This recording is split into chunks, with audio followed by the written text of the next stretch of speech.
Hey guys, I'm here with Charles Kirkland. He runs MediaBuyerAssociation.com. Charles, how you doing? Hey, how's it going today? I'm doing well. So let's talk about webinars. Everybody knows webinars are probably the most effective way to not only scale your business, but to have people know, like, and trust you, and they have to spend an hour with you and all that. But you were talking about, like, the lazy way that most people are doing it is they run a Facebook ad to an on-demand webinar, which means they can watch your audience can watch it right away. And you're saying through your testing of putting about more than 10,000 people through your webinar, that's not a good idea. Absolutely. We put and I'm not looking at the numbers exactly, but it's over 11,000 people. And initially I was thinking we've been doing a lot of split testing with this.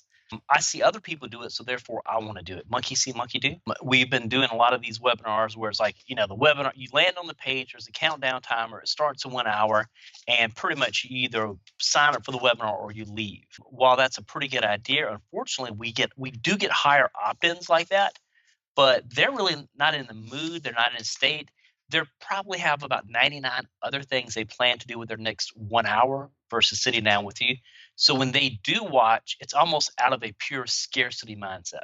To them, the webinars, it's happening in an hour. They move everything they've got or happening in 15 minutes, however you like to look at it. And unfortunately, we find coercing those users into basically giving us the time right then and there. It really creates a negative experience. They don't buy nearly as often.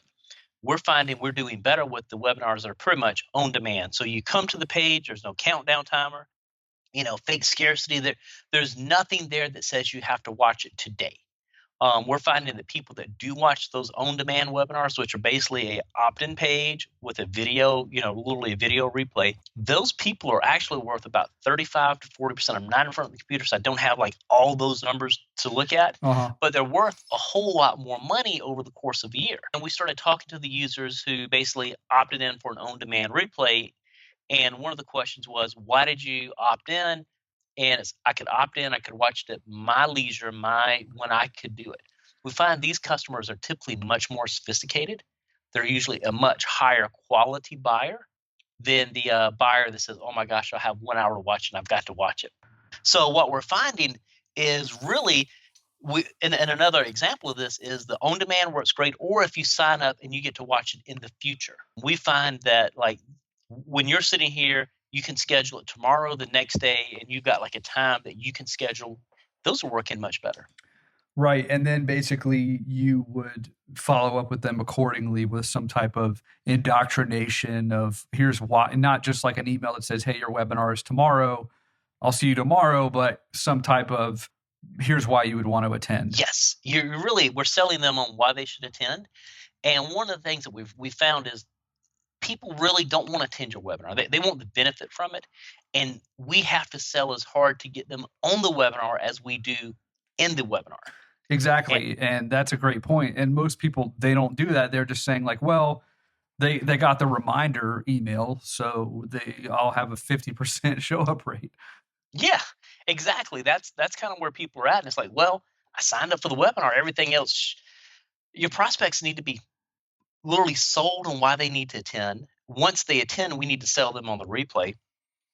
And it's really a case of, as consumers, we're busier than ever. And when you're forcing that prospect to watch it 1 hour from now or 15 minutes from now, most likely they haven't, there's no indoctrination. They don't really necessarily know you. This was to a cold audience. I should state that. If the audience knew you, there may be a different experience. We were going out to people that we knew for a fact probably had no clue who we were, in any way, shape, or form. And what we found out is that the user that watches an on-demand webinar with no fake countdowns, no crazy, it's closing in 30 seconds, and please give us your Visa, MasterCard, American Express. Those are the people that will pick up a phone when they call you from an inbound lead standpoint. They're already pre-qualified. They're usually going, I have a few questions, and let's ready to close. Right. So at the end of the webinar, you would say, hey, if you do have questions about this, text my office or call my office, or they would contact you via your customer support. Is that how you would talk to them? Absolutely. And what we found out is that's working so much better than where there are three other people, there are only 3 spots available this week, and you need to be one of the, 3. When you're forcing that user to take those actions, you are getting the action, but that action doesn't lead to the sale, and the sale isn't as high as, "Hey, can you help me?" It's a Hmm. totally different mindset. And we're finding out the users who are very high end, they quite often get turned off by the watch the webinar right now because everything else in the world is on hold. And I think that's a great point because it's just not needed. I mean, there is time for scarcity and a countdown sequence after they've gone through your whole promotion. And so, like, let's say in a perfect world, they watch the webinar, they don't buy, you put them into some other training, and then repitch them. They still haven't bought. Then I would think, okay, now it's appropriate to put them into, hey, you're not going to be able to get this $2,000 thing after Friday, right? So you put them into a week-long follow-up sequence with a countdown at the end. I think that's appropriate, but you don't have to be like, oh, if you don't buy in 24 hours, like it's going away. I don't think that that is needed unless it's a special circumstance of like you never do a sale and it's only 24 hours. I do think scarcity works, but you can't bludgeon your list to death with it. Oh, absolutely. And I think one of the bigger issues when you're using that type of scarcity, it may work the first time, but it will not work the second time. Exactly. Like if I signed up for your how to do media buying in 2016 without like losing your shirt, and then like next week you put me through the same sort of launch model with another product, after a while it'd be like, well, I know what Charles is going to do. So Hmm.